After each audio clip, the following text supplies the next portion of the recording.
بقول لك يا حبيبتي، صدقني النهارده الجو حلو جدا. لو سمحت لو سمحت. خير يا حبيبي؟ انا ببيع عبايات. عبايات حلوه جدا، ممكن تفرجها على المدام؟ ماشي.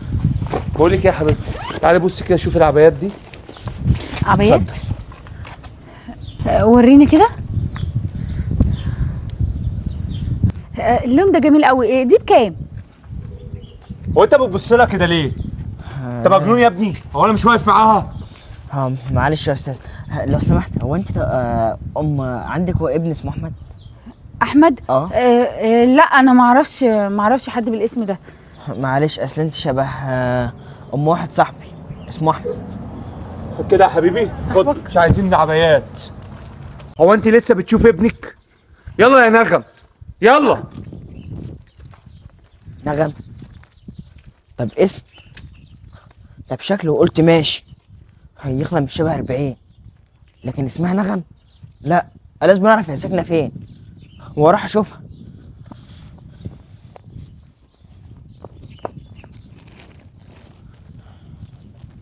ايه يا نغم؟ انت مفيش فايده؟ يا اسلام اسمعني، انت مش مديني فرصه اتكلم. انا ولا بروح له ولا حتى بشوفه بقالي كتير قوي. بقول لك ايه، احنا مش هنتكلم في الشارع، لينا بيت بقى نتكلم فيه هناك. يلا يا هانم، يلا. صدقني يا اسلام. يلا.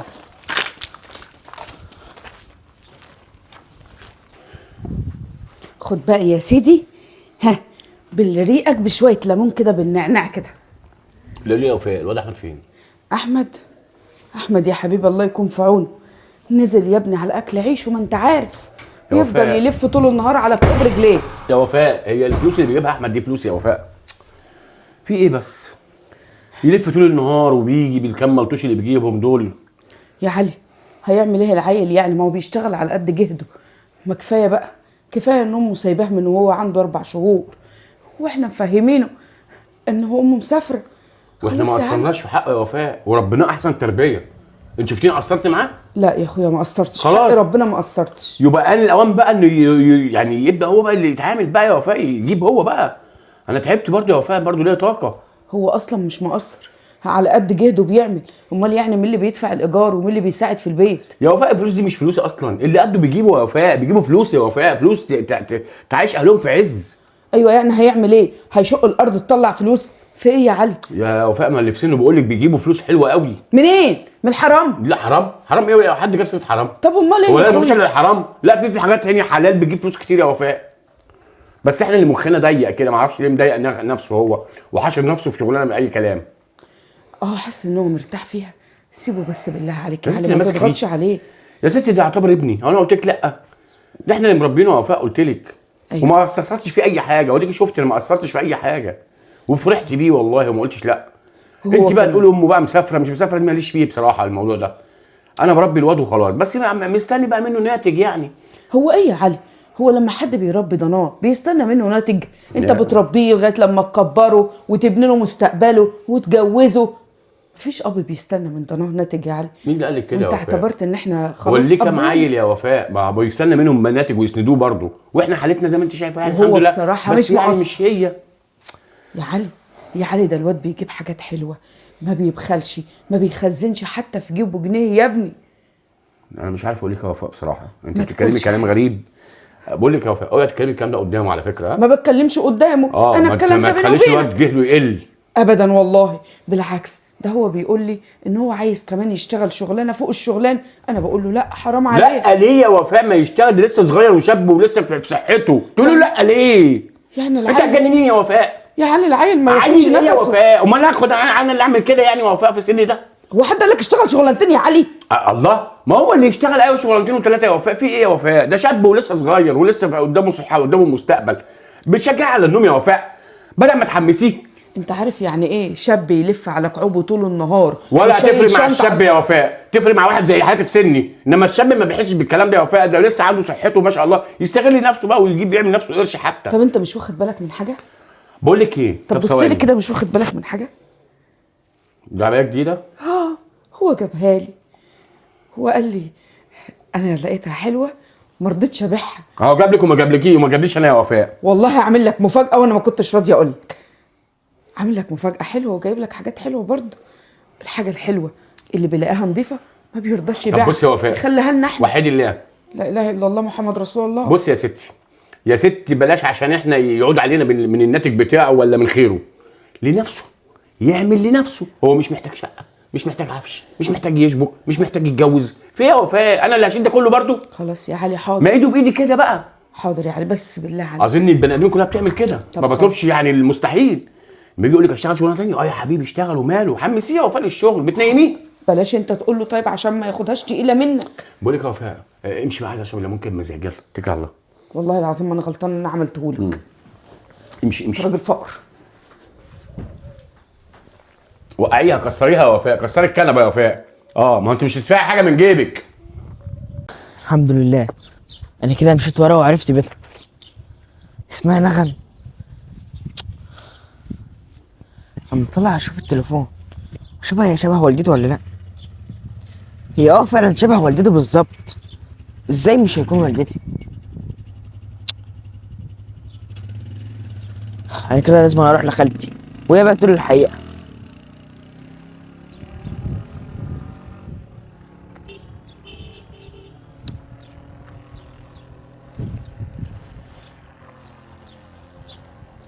تعالي يا هاني تعالي. يا اسلام اسمعني بس، ما انت مش راضي تسمع ليه؟ طيب اسمع ايه بالظبط؟ ها؟ انا والله بقالي فتره كبيره قوي ما شفتوش وما اعرفش عنه حاجه. ما الواد كمان. ازاي ما يكون عارفك بالظبط؟ ده بقول لك حافظك. ما ايه؟ ما يمكن صدفه يا اسلام. في ايه؟ برضه صدفه عادي يعني، وارد. ما انا مش عارفه، بس انا والله انا بقالي كتير قوي ما شفتوش ولا بسال عنه ولا بروح له اصلا. لا بقول لك ايه، بصي بصراحه انا مش مصدقك. اصل الواد عمال يبص لك ولا اكنك كنت معاه اقول لك ايه امبارح. ده انت لا بجد ايه ده؟ انا ما اعرفش يا اسلام على حاجه على اللي انت بتقوله ده. انت يعني مش مصدقني ولا ايه؟ بقول لك والله بقالي كتير جدا ولا رحت ولا شفت ولا بسال ولا حتى عارفه شكله ايه بقى. ده ايه دلوقتي؟ امال ايه طيب؟ انا سايباه من 4 سنين يعني، دلوقتي خلاص ما بقتش عارفه شكله حتى. ما عرفك ازاي؟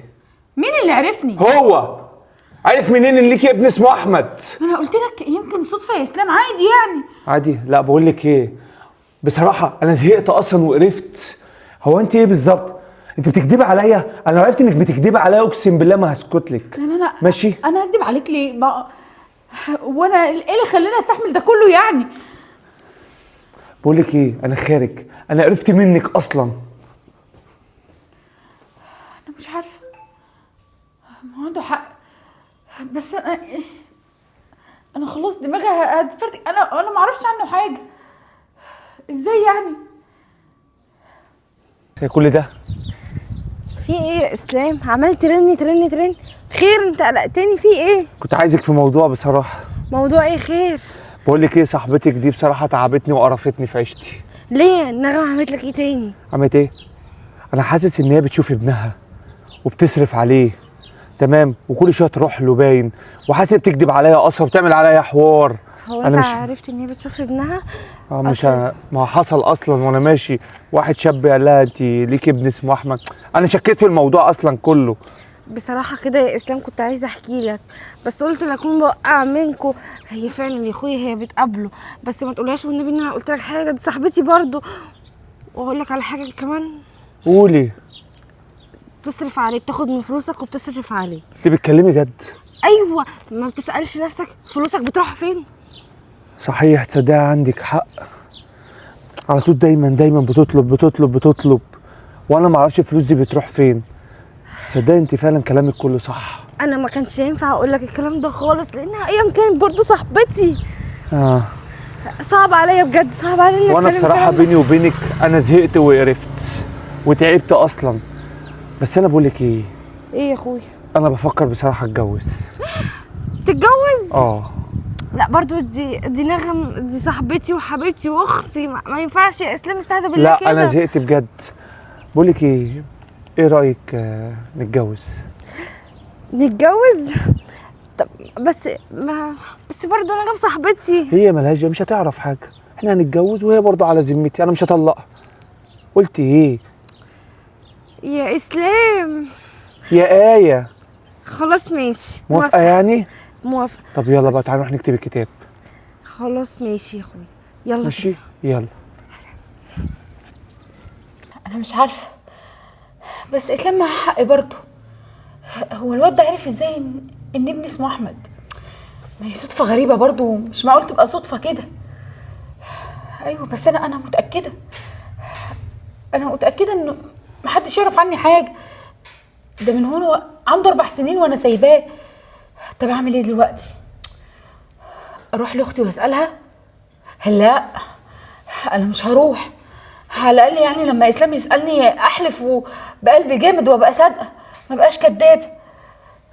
طب بس اعرف الموقف اللي حصل ده ازاي؟ مش عارفه، انا خلاص انا دماغي هتتفرتك. بس اكيد في تفسير اللي حصل ده، ولازم انا اعرفه، لازم. ربنا يهديك يا اسلام.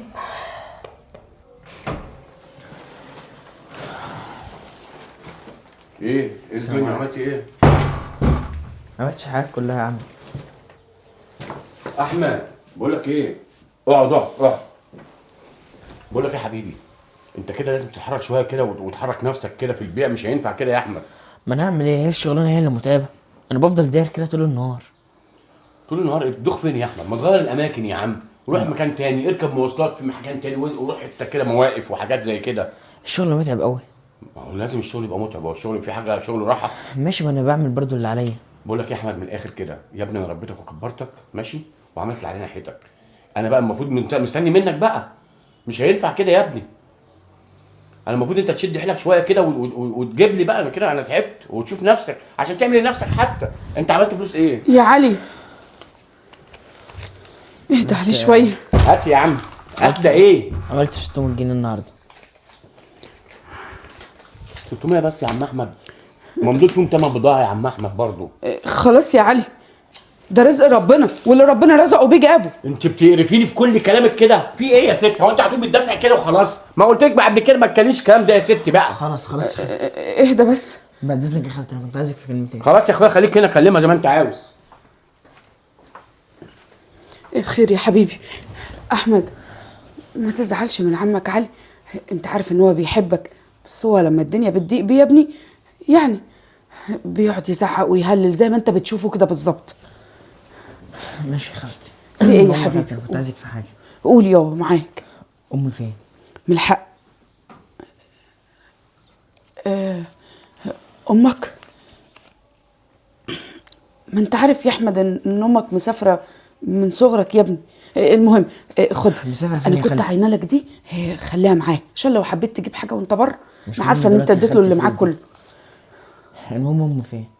انا ما شفتهاش من وانا صغير. يعني انت ما بتتواصليش معايا حتى؟ انا مش هفضل عايش كده على الصوره اللي انت عطياني يا خالتي. يا احمد ما انت عارف ان انا ما اعرفش عنها حاجه، اخبارها اتقطعت عننا. لو اعرف اوصل لها يا ابني كان زمان اديتها لك وكلمتها. طب ليه ما خدتنيش معاها؟ كان ممكن تاخدني معاها عادي. خفت عليك. هتفرق كتير. يعني تسيبني متمرمط كده يا خالتي؟ متمرمط؟ اخس عليك يا احمد، هو انا قصرت معاك في حاجه؟ ما قصرتش معايا، بس برضو انا هو انا عشان يعني ما جبتكش من بطني ما تقوليش كده يا ما ينفعش اكون امك يا احمد؟ يا خالتي انت امي برضو، بس برضو انا عايز اشوف امي. حقك يا ابني، حقك ان انت تعوز تشوفها وتشتاق لها كمان، بس طب صدقني يا انت حبيبي مش معاك اي رقم ليها؟ طب بتتواصلي معاها ازاي؟ ما بتواصلش معاها يا احمد، ما انا قلت لك اخبارها اتقطعت، ما اعرفش عنها اي حاجه. انا بس مش عايزاك تحط الموضوع في دماغك، انا عايزاك تبص لمستقبلك. كبر دماغك بقى، هي لما تبقى تيجي اهلا وسهلا. هو احنا يعني كنا حشناك عنها ولا احنا كنا حشنا نفسنا؟ بس هي اكيد يا حبيبي خافت عليك من الغربه. انت عارف هناك يابا، هناك الزمن وحش والناس غريبه وما تعرفش يا ابني، الله اعلم بحالها، الله اعلم باللي هي فيه.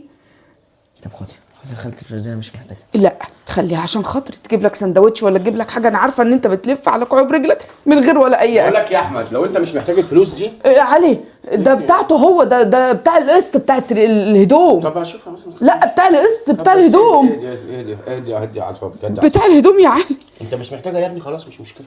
معاك فلوس؟ اسمعني بس، ده معاك هو فلوس؟ معاه منين يا علي؟ انت معاك فلوس؟ معهوش؟ معايا فلوس. معهوش يا علي. خلاص يا وفاء، خد يا حبيبي ماشي، ما تخافش. امسك خد يا حبيبي. مبسوط كده؟ اديني اديته بايدي اهو. أيوة، صح؟ أيوة. عشان برضه حنين زيك يا طبعا وفاء. طبعا، ها؟ ربنا يخليك لينا يا رب. عينها بقى، عينها بقى، ده خطف روحي، عينها. عشان خاطري تجيب لك سندوتش ولا تجيب لك اي حاجه بره. حاضر يا خالتي. المهم في حاجه كده كنت عايز احكي لك عليها، قول يا حبيبي. بس لا مش دلوقتي، لما تكمل الاول. اما تكمل اه. هتكون يعني بتعمل مشروع ولا بتعمل ايه؟ لا حاجه مفاجاه كبيره قوي. طب ممكن اطلب منك طلب؟ ايه؟ مش ناوي تقول لي يا امي؟ ان شاء الله لما تكمل يومي. يا قلب امك. ماشي ماشي يا حبيبي، ربنا يكتب لك في كل خطوه سلامه روح. انا ادخل انزل اكمل شغل. ماشي يا ابني. شد حيلك بقى يا ابو حميد كده. ها؟ حاضر. لو احتجت اي حاجه يا امي وانا جاي ابقى كلميني. ربنا يحفظك. وفي جوز امك برضه معاها، يعني لو احتاج حاجه يقول لك برضه. انت زي ابوه، ايه جوز امك دي؟ بيقول لك ياما، بيقول لي يا جوز خالتي. بعد اذنكم. ماشي يا حبيبي، ربنا يحفظك يا ابني ويحميك ويكتب لك في كل خطوه سلامه روح. روح يا ابني، ربنا يحميك ويرضيك ويرضى عنك ويطيب خاطرك يا رب. يا رب يطيب خاطرك يا احمد. مالك يا علي؟ نفسي تدعي زي ما بتدعي له كده كتير كده. ما انا بدعي لك يا علي، بس انت من هنا مش صافي. ليه مش فيمكن صافي؟ ما بتستجابش. همسك لك وشك اخلعهولك. يا اخويا صلي انا على اللي النبي، صافي. صلي على النبي بقى يا علي. عليه الصلاة والسلام. انا مش عايزاك تكش فيه كده يا اخويا. انا عايزه ينشف يا وفاء، عايزه يبقى راجل كده وناشف كده، وتحس كده انه ني شويه، عايز انشفه يا وفاء. اسمع الكلام ده لمصلحته. علي الواد مكسور كسره وحشه قوي. ما هي دي بقى اللي مجنناني. انت خلاص عايش عيشتك بقى، عيش حياتك بقى واستمتع. مش قادر يتخيل ان امه سابته ومشيت يا علي. يا ستي ما حوارات بتحصل، كلنا اهلنا بتسيبنا عادي طب افرضي امه عاشت وكانت ماتت. بعد الشر. ماشي افرضي كانت ماتت، ما عادي يا ستي، الناس كلها بتموت. في ناس بتعرف تتخطاها يا علي وفي ناس ما بتعرفش. يا ستي لا لازم بقى، ما انا عشان كده بشد عليه عشان يتخطى، ينشف كده ويجمد ويتخطى. عارفه لما هو في الشارع انا ببقى مطمن عليه. عارفه ليه؟ بيواجه مشاكل وبيواجه ناس وبيتعامل وبتاع، وبيواجه صيع وقلات ادب وحراميه وهيعرف يتعامل معاهم برضه. لما يعيش كده طاري كده وني، لا لازم ينشف. هو مش طاري ولا ناي، هو راجل وسيد الرجال يا ستي، بس برضه هو طيب. انا مش عايز الطيبات تبقى موجوده قوي كده، لازم يبقى واعي كده، يتعامل مع الصايع ويتعامل مع الباشا ويتعامل مع البيه ويتعامل مع كله. هو بس محترم.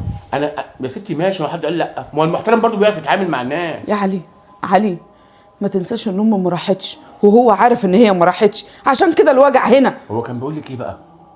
ايه يا اسلام، ادينا كتبنا الكتاب، هنعمل ايه بقى بعد كده؟ هقول لك نعمل ايه بقى. حضرتك هتروحي. نعم. ماشي. هتروحي البيت. ما الطبيعي مش هينفع تيجي معايا دلوقتي. اصبري بس، انا هقول لك هنعمل ايه في التليفون. انا هتصل بيكي وهقول لك هنعمل ايه. ماشي خلاص.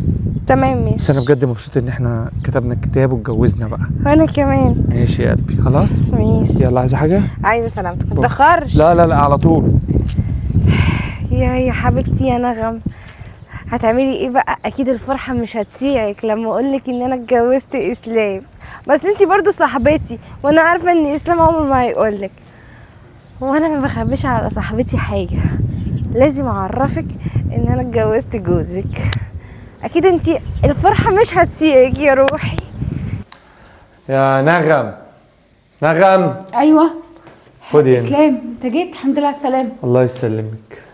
ايه اتاخرت ليه كده؟ بقول لك ايه، طيب بس خدي بس دقيقه واحده. في ايه؟ شوف انت لو اللي عايزه تعمليه اعمليه، عايزه تروحي لابنك، عايزه تكلميه. يا اسلام انت اعمل بتكلمني اللي انت كده ليه؟ عايزاه. انا والله انت مش مصدقني، مش عارفه ليه، بس انت عندك حق.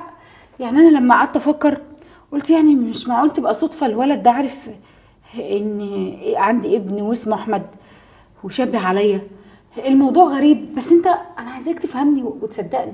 انا والله زي ما بقول لك كده، انا وبعدين بص خلاص، لو عايزني ما اطلعش بره البيت ده انا مش هطلع. لا يا بابا، لا يا حبيبتي، انا عايزك تطلعي وتتبسطي وتدلعي، اعملي كل اللي انت عايزاه، لان انا برضو هعمل اللي انا عايزه. انت برضو بتتكلم وزعلان مني يا اسلام. على فكره انا عايزاك تصدقني وما تزعلش. على فكره انا عايزك انت اللي تصدقيني، انا اللي بقول لك عايزه تخرجي اخرجي، عايزه تتفسحي، اعملي كل، عايزه تشوفي ابنك روحي شوفي ابنك.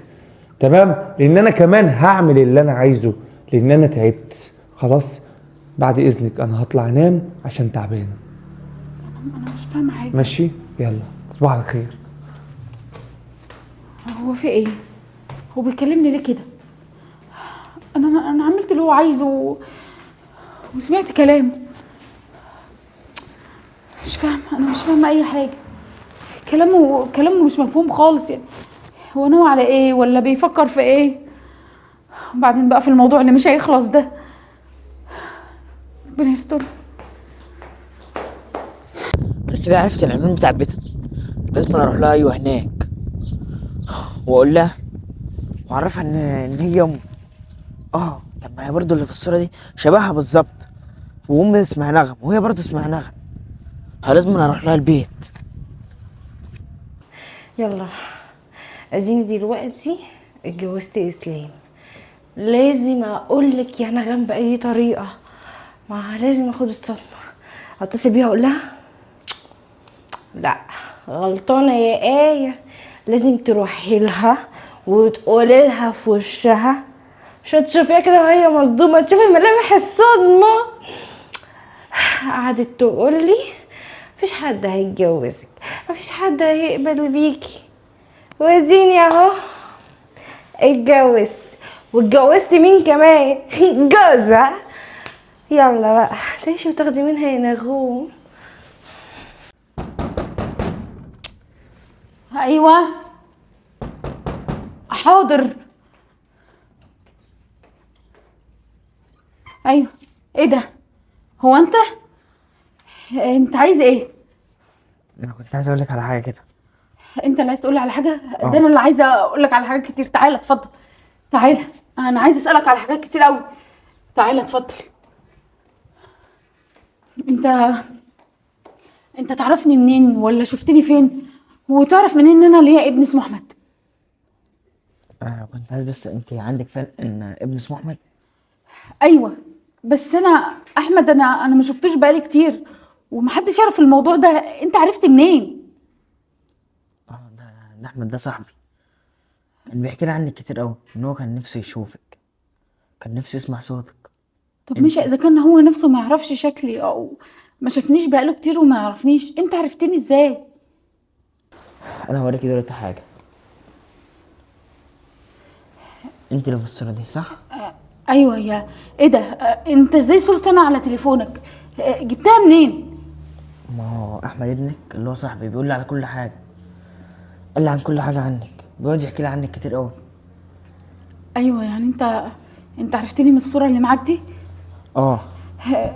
طيب احمد ابنك ده كان بيحبك قوي، كان نفسه يسمع صوتك، انت ليه سبتيه ومشيتي اصلا؟ طب بص، بالله عليك، انا مستعده اعمل اي حاجه ادفع لك اللي انت عايزه، بس ما تعرفوش ان انت شفتني ولا عرفت مكاني. ياه، للدرجه اللي بتكرهها قوي كده؟ مش انا عايز مش تعرف عنه بكرهه اي ولا حاجه، انا بس عندي ظروف وما ينفعش اقرب له ولا اروح له. لا لا لا، فعلا عندك حق، ما ينفعش اقول له. هقول له ازاي اصلا؟ امال انا احمد ابنك. ايه ده؟ انت بتقول ايه؟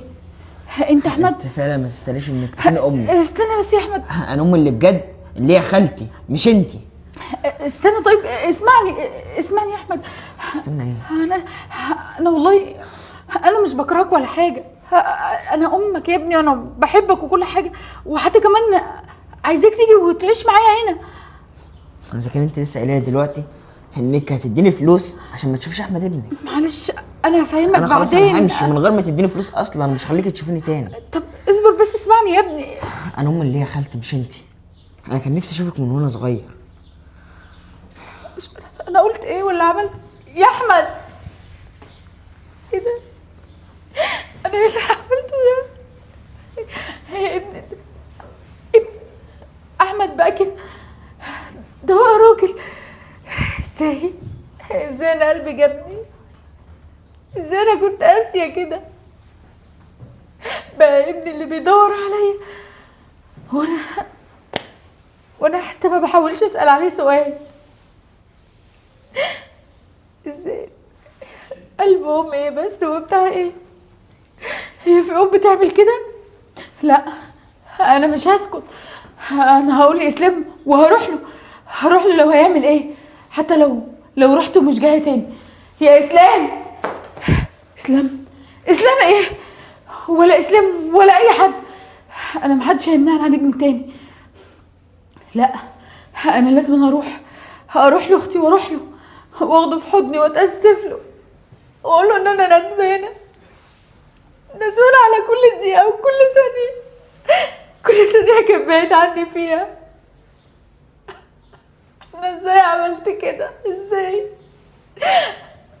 انا حتى لما شفته ما خطفنيش، ما حسيتش بيه. ازاي ده المفروض انا امه، يعني في حاجه بتربطني بيه، لازم انا احس، كان لازم انا احس انه ابني، ما عرفتوش.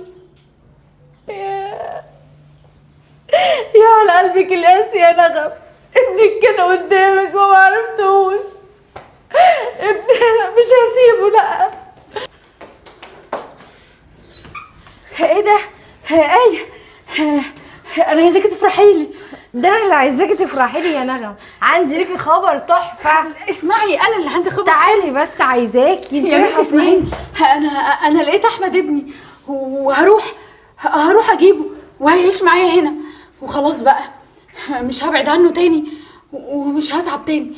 لازم يبقى معايا، حتى لو اي حاجه تانية تحصل مش مشكله، المهم ابني يبقى معايا. فعلا يا حبيبتي. انت فرحانه لي صح؟ مش انت صاحبتي؟ ايوه، عندي بقى الخبر ليكي اللي هيفرحك قوي. كمان؟ ده ايه ده؟ يوم الفرحه النهارده ولا ايه؟ في ايه؟ مش انا اتجوزت. والله بجد؟ يا نهار ابيض، ازغرت لك؟ ما بعرفش ازغرت للاسف. طب اتجوزتي مين وكده يعني من غير ما تقولي لي؟ اخص عليكي ايه؟ ما انا جايه اقولك، اصل هو مش غريب، انت تعرفيه قوي. اعرفه كمان؟ اعرفه منين؟ مين ده طيب؟ فزر مين؟ احنا هنقول فوزير بقى يا ما تقولي يا ايه؟ اسلام. اسلام؟ واحد اسمه اسلام يعني على اسم جوزي ولا اسلام مين؟ لا طبعا هو اسلام جوزك. مفاجأة مش كده؟ صاحبتك تبقى ضرتك. ايه رأيك في المفاجأة دي؟ اسلام جوزي اتجوزك انتي؟ ومنها انتي؟ انتي بتقولي ايه؟ ازاي؟ اسلام! خدي بس كده، خدي يا حبيبتي، خدي يا ماما. ايوه يا نغم، انت بتزعقي ليه؟ بزعق؟ صوتك عالي ليه؟ ايه اللي ايه بتقوله ده؟ هي قالت ايه؟ قلت لها يا روحي على ان احنا اتجوزنا، ما اصل الجواز بقى هو انا مش قلت لك ما تقوليش ولا تجيبي سيره؟ انت ايه مفيش فايده فيكي؟ ما هي نغومي لازم تعرف عشان تفرح لي، عشان في الرايحه والجايه ما تفضلش تقول لي انت مش هتتجوزي، ما حدش هيبص لك، مش عارفه ايه. وديها ما تقوليش. انا ما كنتش عايزه اضايقك دلوقتي واعرفك، كنت كده هعرفك بس شويه. هو الكلام ده مش كده؟ لا الكلام ده حقيقه؟ واكدب عليكي ليه يا نغوم؟ اسمعي مني. اهدي بالراحه عليها برضو، ما تاخدهاش كده في وشها مره واحده، كنت استني لما تجيبها لها واحده واحده. انت ايه خلاص؟ واجيبها لها واحده ليه؟ هو انا بعمل حاجه غلط؟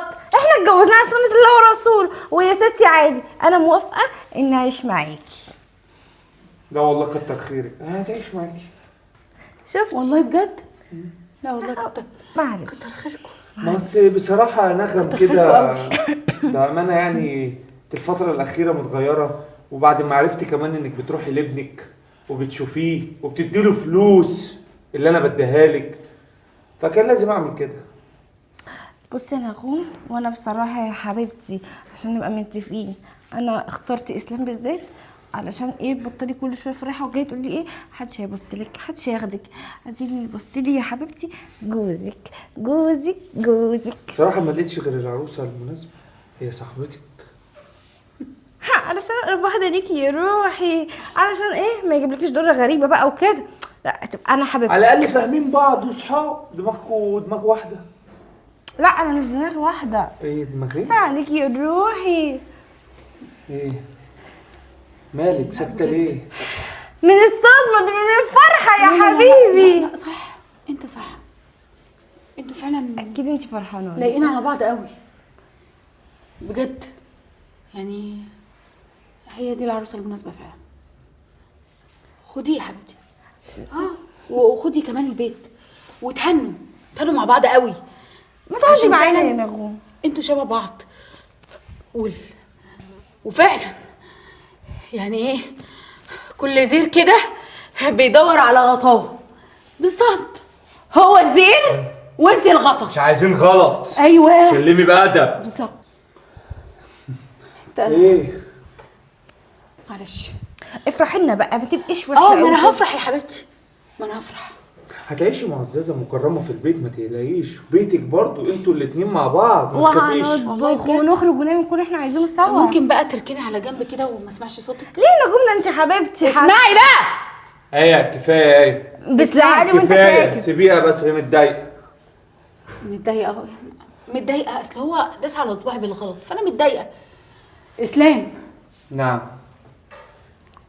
انا هو سؤال واحد اتفضلي. ومش هتنيه. اتفضلي. يا انا يا هي. طبعا ما تقوليش كده، هي طبعا. والله بجد؟ يعني انت اخترتها هي؟ ايوه اخترتها هي طبعا. عارفه ليه؟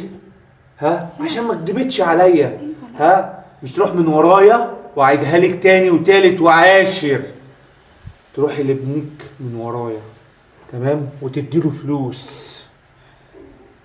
ده هي اللي فهمتك كده صح؟ ما انت بتحكي لها كل حاجه يا هانم. ما هي صاحبتي بقى، صاحبتي بقى، وبقول لها على كل حاجه وقالت لك هي الحقيقه وصدقتها. طبعا عادي عادي، لازم اصدقها. مش مهم. مش مهم اي حاجه، خلاص انت عندك حق. خلاص بقى يا نغوم. انت صح صح صح. ما هو انا واحده بعت ابنها حته منها. هتأمنها على نفسك ازاي؟ انا اللي غلطانه، انا اللي اشتريت الرخيص بالغالي. ما تغلطيش. اشتريت راجل وبعت ابني اللي ما اقدرش استغنى عنه ولا هو يقدر يستغنى عني. ابني اللي كان محتاجني اكتر منك ومن غيرك ومن غير اي حد. انا اللي غلطت واستاهل، انا اللي استاهل كل اللي يجرالي. بس برافو، انا صدقتك بجد، اتأثرت. يلا مع السلامة، انت طالق بالتلاتة. بره يلا. كل التمثيليه دي وانت اللي سايبه ابنك بمزاجك. انا قربت ادمع وانت فين؟ معلش يا بيبي، ولا اي حاجه تعالي تهزك. تعالي نقعد. تعالي نقعد. ده بصراحة واحد رجليه وجعته من الوقفة. والله دي رغايه قوي، رغايه موت. وانت ايه؟ هو انت ما عندكيش صبر؟ مش مستنيه؟ طيب يعني اجيبها لها واحده على طول. وانا هجيبها لها واحده ليه؟ لازم تعرف ان هي خلاص ما بقتش موجوده في حياتك. ماشي بس مش كده يعني برضو. بغير يا بيبي. ماشي يا اختي. وبعدين الحمد لله. الفيلا بقت بتاعتنا انا وانت بس.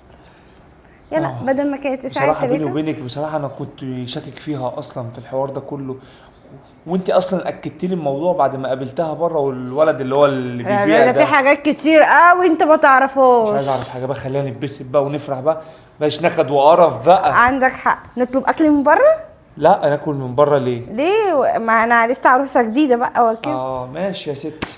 يلا اتصلنا باي حد كده نجيب اكل. خلاص ماشي. ماشي يلا وانا اطلع اغير. يلا. انا اللي غلطان، انا اللي ما كانش ينفع اتخلى على ابني ولا اسيبه ولا لحظه. للاسف اشتريت راجل وبعت ابني حته مني اللي ما كانش ينفع اسيبه ابدا. لو هموت وانا معاه ما كانش ينفع اضحي بيه عشان ايه وليه؟ ايه اللي انا خدته؟ ايه اللي انا استفدته؟ راجل باعني في اول محطه وشاف غيري، لكن ابني اللي من دم عمره ما هيبيعني. ده انا سبته ورغم ذلك فضل هو يدور عليا ويسأل لحد ما وصل لي. انا مش فاهمه انا عملت كده ازاي. انا ازاي كنت قاسيه كده وبعته وسبته؟ لا بس خلاص، اللي حصل ده مش هيحصل تاني ابدا، وابني لازم اخده في حضني ومش هسيبه ولا ثانيه ولا هعيش ولا يوم تاني من غيره. ايوه بس انا هروح بأني وش وهقول لهم ايه؟ واختي هتقابلني ازاي ولا هتكلمني ازاي؟ لا بقولك يا نغم، ما هو مش مهم مش مهم تعمل اي حاجه، ان شاء الله حتى تضربك، ان شاء الله حتى تقول اي كلام. لو عملت ايه لازم تستحملي وتتقبلي، واي حاجه تهون، اي حاجه تهون في سبيل ان انا ما اسيبهمش تاني ابدا. ما هو في الاخر ايه، مهما شتمت ولا اتكلمت ولا قالت هتاخدني في حضنها، انا عارفاها، ما هي اختي، اختي اللي انا عارفاها، اللي ربت ابني كانت احن عليه، كانت احن عليه من امه. انا هروح، لازم انا اروح، واللي يحصل يحصل، ايا كان اللي هيحصل لازم اقبله واستحمله عشان ما اسيبش ابني تاني ولا ثانيه. اعمل ايه بس يا ربي؟ هروح فين واجي منين؟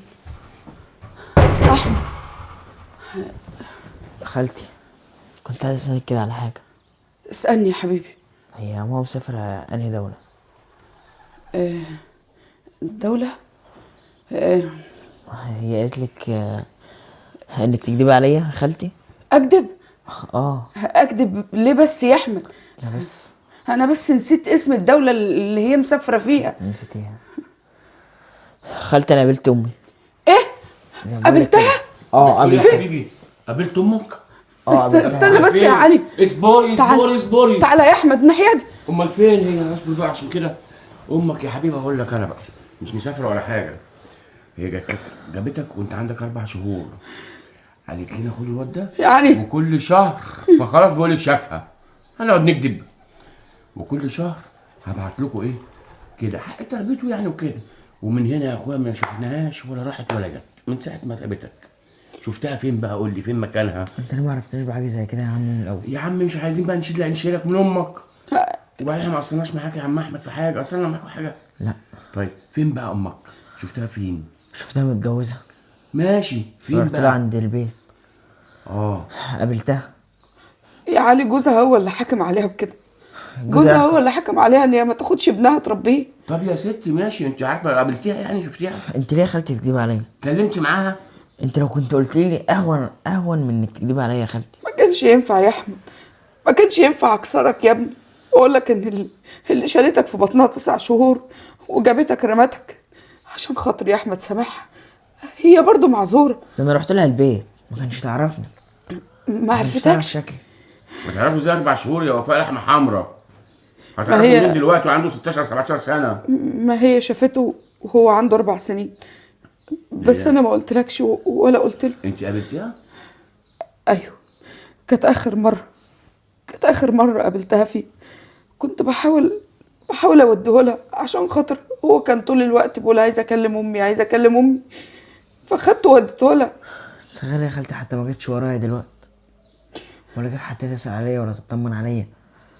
يا احمد ما تعلمش بقلبها برضو، زمان قلبها موجوع، والله اعلم هو ضاغط عليها لا بايه. خلاص، دي ما بقتش امي خلاص. لا يا احمد ما تقولش كده. لا يا خالتي زي ما بقول لك كده، دي ما بقتش امي. حبيبي مفيش زي الام اللي مفيش ام برضو بتعمل كده. هو انت لسه هتدافعي؟ ما تسكتي بقى يا وفاء بقى، كفايه دفاع بقى على الفاضي والمليان.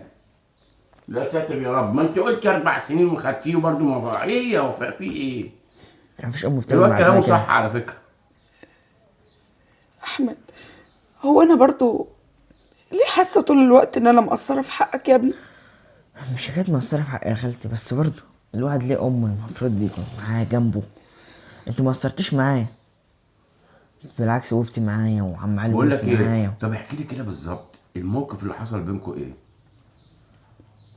انا اول حاجه شفتها كنت ببيع عبايات وشفتها، فقلت دي نفس اللي في الصوره، فلقيت جوزها بيديها نغم. انا عارف ان والدتي اسمها نغم، نغم اه. فقلت لازم انا اراقبها واعرف هي رايحه فين وجايه منين. كويس.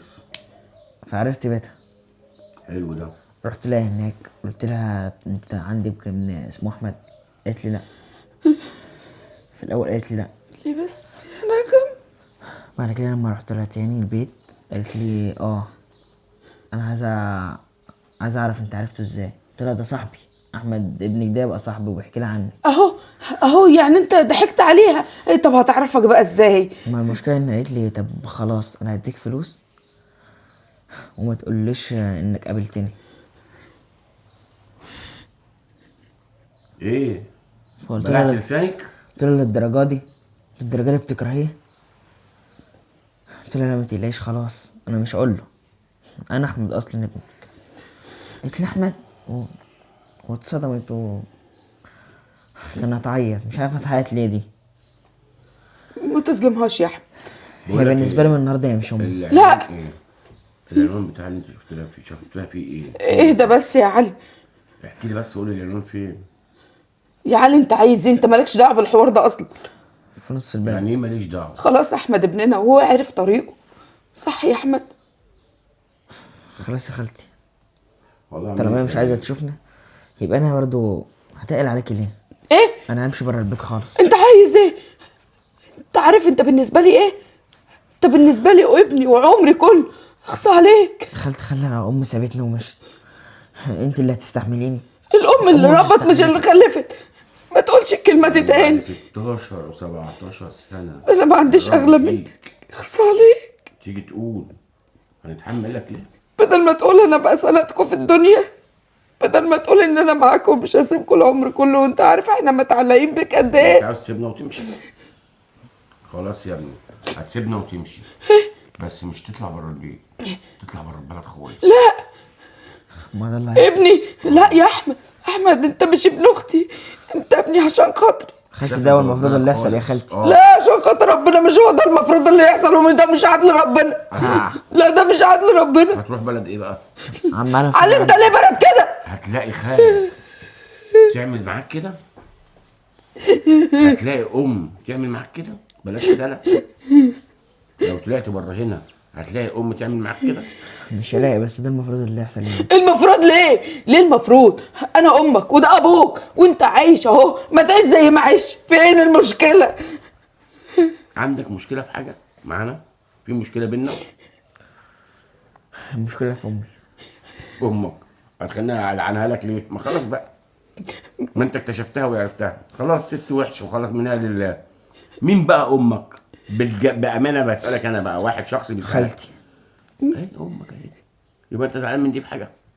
لو دي مزعلاك ازعل، حقك تزعل. لا والله انما بالعكس. اللي ما شفتكش دي اصلا لا زعلتك ولا ما زعلتكش تعرفها اصلا. ما تسيبنيش يا احمد، ما تسيبنيش. قوم كده روق، قوم بس روق كده، قوم كده روق وسيب لي خالتك. هروح فين؟ اقعد جوه، في ايه يا حاج؟ قوم يا ابني، قوم يلا. احمد ما تخرجش يا احمد. يلا. لا حول ولا قوة إلا بالله. علي، شفت أختك عملت إيه؟ علي ما تضغطش علي يا علي. كلم الواد كلمة حلوة تكلمه كده، ده أنا نفسي أشوف عنوانها فين. هاتيلي عنوانها عشان آخد حق الواد ده منها. انا مش عايزاها اشوفها، مش عايزه اشوفها، ده عمرها ما سالت عني، عمرها ما سالت عن اختها، بنت امها وابوها اللي اتربت معاها عمرها كله، واللي قدرت ترمي ضناها. يعني حتى ما نكرتش نفسها وكانت ريحتنا من القصة دي. انا دلوقتي عايزه منك خدمه عمري، وهعيش خدامه تحت رجلك يا علي، عيش خدامه تحت رجلك، ما تخليش احمد يمشي ويسيبني.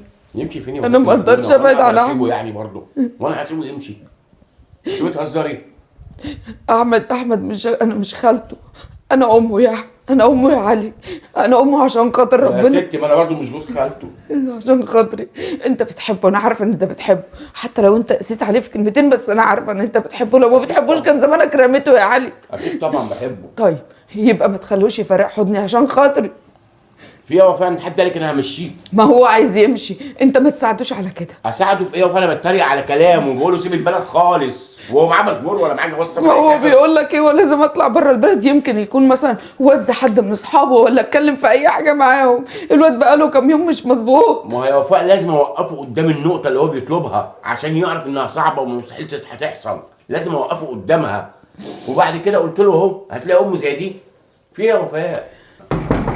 ان شاء الله. شوف مين. ايوه. ايه ده؟ وفاء، نغم. فين احمد؟ احمد احمد انا جيت لك، انا جيت خلاص بعيد عني كده. انت مش مين هسيبك اصلا؟ تاني يا احمد. انت مين؟ انا مين؟ انت ما انت عارف يا احمد انا مين. انا امك يا احمد. ما عندناش حد اسمه احمد. يلا اطلع بره. احمد ما ينفعش تطرد امك. امي قولي لي يا وفاء، دي مش امي. قولي له انت اللي أمي. انا خلاص ندمت يا وفاء. انت اللي امي، لكن هي انا ما اعرفهاش، انا ما اعرفش هي مين دي اصلا. وانا يا احمد وانت ايه؟ هي خالتك هي مش خالتي، هي وزي امي. امك. بس انا امك يا احمد، انا امك انت. والله امه. لا هي مش زي امي، هي امي فعلا. لكن انت عملتي لي ايه؟ انت سبتيني وانا صغير. انا اسفه يا احمد، كنت نفسي اشوفك انا جايه لما مرة. ندمانه والله، ومش هسيبك خلاص. تاني. خلاص مش خلاص هسيبك انتهى. ولا دقيقه. انتهى الكلام، انت كنت كابوس في حياتي وخلاص انا طلعت منك. كفايه يا ابني، يلا بره. كفايه كفايه. اطلعي بره. اسمعني طيب، قولي لي هو فاي، اسمعني. قول له استاذ علي بالله عليك يسمعني. انا امك يا احمد. انت مش امي، انا ام الحقيقه الله يرحمها. ليه يا ابني كده؟ ليه كده؟ هتموتني وانا عايشه ليه يا احمد؟ يلا بره. بره ايه؟ مين اللي بيخبط؟ ده لسه سما ده لسه هتحاسبنا على اللي قالت عليه اصلا. قالت لي هحاسبك على كل حاجه. امال شو هتحاسبنا ازاي؟ انت قلت لي امي. ثواني يا جماعه ثواني. انا كنت عايز واحد اسمه احمد مصطفى، قالوا ان هو قاعد هنا مع احمد مصطفى. انت عايز عمل ايه؟ انت ما عملش ايه؟ حضرتك مين؟ ما تقلقوش، انا محامي وهو ما عملش حاجه. عمل ايه؟ ثواني بس. ما هوش هنا ما طب اتفضل تعالى، اتفضل تعالى. اهدي بس. اتفضل. انا عايز اعرف هو عايش معاكم هنا ولا ايوه لا؟ انا جوز خالته. اتفضل. ودي خالته هنا. طيب هو والده متوفي وهو له فلوس كتير قوي لازم يرثها يعني. والده اللي ليه فلوس؟ هو اللي له فلوس عند والده، لازم يرث والده يعني. ليه فلوس عند والده؟ ليه ليه؟ فلوس؟ ده احمد مصطفى. انت احمد مصطفى؟ انا احمد مصطفى. يا اخي ده انت دوختني، ده انا بدور عليك من زمن. طب اتفضل يا استاذ. طب، اتفضل خش. لا انا مش جاي عشان اتضايف، انا جاي عشان اقول لك ان انت لازم تيجي تستلم الورث بتاعك. استلم الورث؟ ورثه أيوة. من ابوه؟ ايوه طبعا. يعني ما عملش حاجه؟ ما عملش حاجه، هو في ايه يا الحمد جماعه؟ لله الحمد طب لله. الورث ده في حدود كام مثلا؟ عامل قد ايه الفلوس ده؟ انا ما كنتش ما عارفه اقدرش احسبها لك بالظبط، تقريبا بس يعني. تقريبا نقول 15 مليون 16 مليون.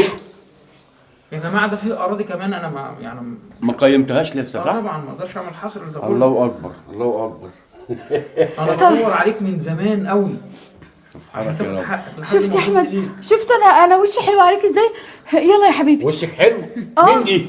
ما اعرفش هي مين دي اصلا. لا بره يا ستي بقى. المهم في ايه بقى؟ حرام عليك والله. الفلوس دي انت مش هتستاهليها، الفلوس دي اللي يستاهلها امي وده ابويا. انا امك يا احمد. ليه كده؟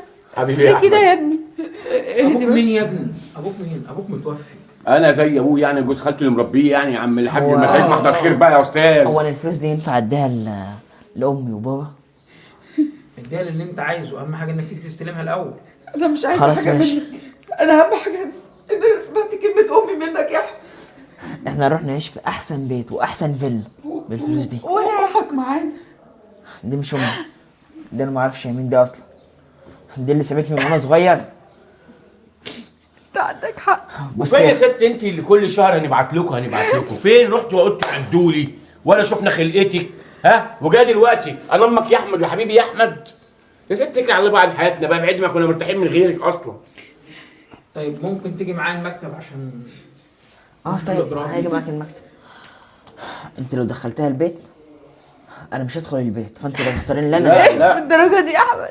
انا ما استناش عند تراب رجلك. لا ما تسيبنيش يا ابني. اكيد اللي اختارك انت طبعا. خليها تاخد الفلوس وتاخد كل حاجه. مش عايزه حاجه خلاص. عايزك انت. انا مش انت عايزه اخترت حاجه. الفلوس الاول واخترت الراجل واخترت دنيتك، اخترت ان انت تعيشي حياتك، ما الامومه، ما اخترتش ده ناقص. سبت ايه؟ المهم انا طالع عشان اشوف الراجل بتاع الورث. بسرعه يلا يا حبيبي يلا يلا. اطردوها بره البيت، اطردوها يا بابا. خلاص حاضر. سيبها. يلا يا ابني يلا. ربنا يجيبك بالسلامه.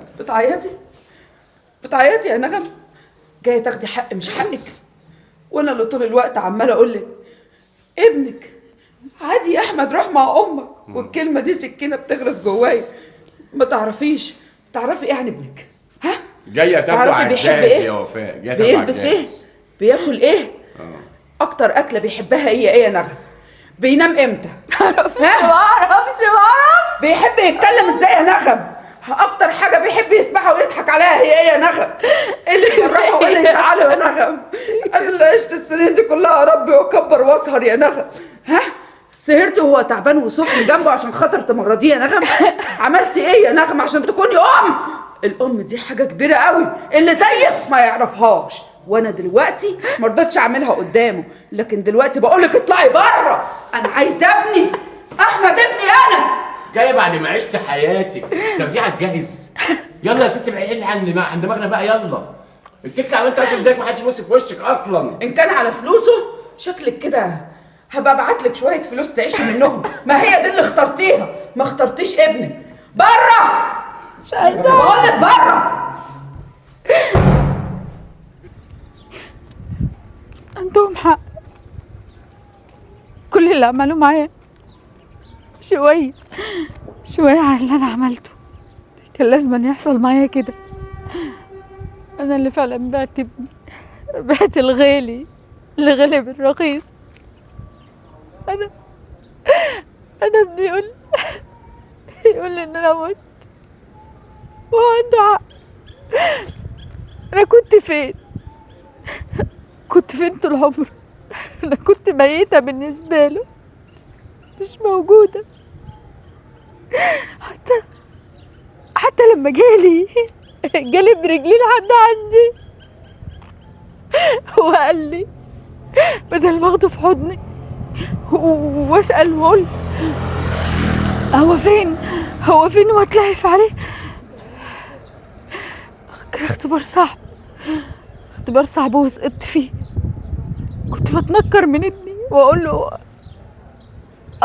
اوعى تقول جيب سيره، وان انت عرفت مكاني وعرفت طريقي. ليه بس كده؟ ليه؟ انا اللي استاهل كل اللي جرالي. كانش لازم اعمل كده، كانش لازم ارمي ابني عشان خاطر اي حاجه ولا اي حد. في الاخر ايه؟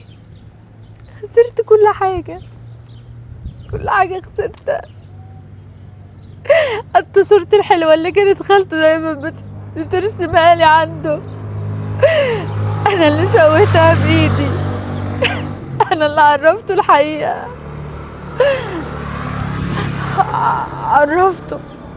عرفته إن أنا اللي بعته وأنا اللي سبته وأنا اللي خسرته.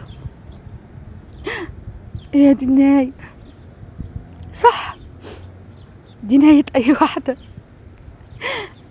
واحدة تبيع الغالي بالرخيص.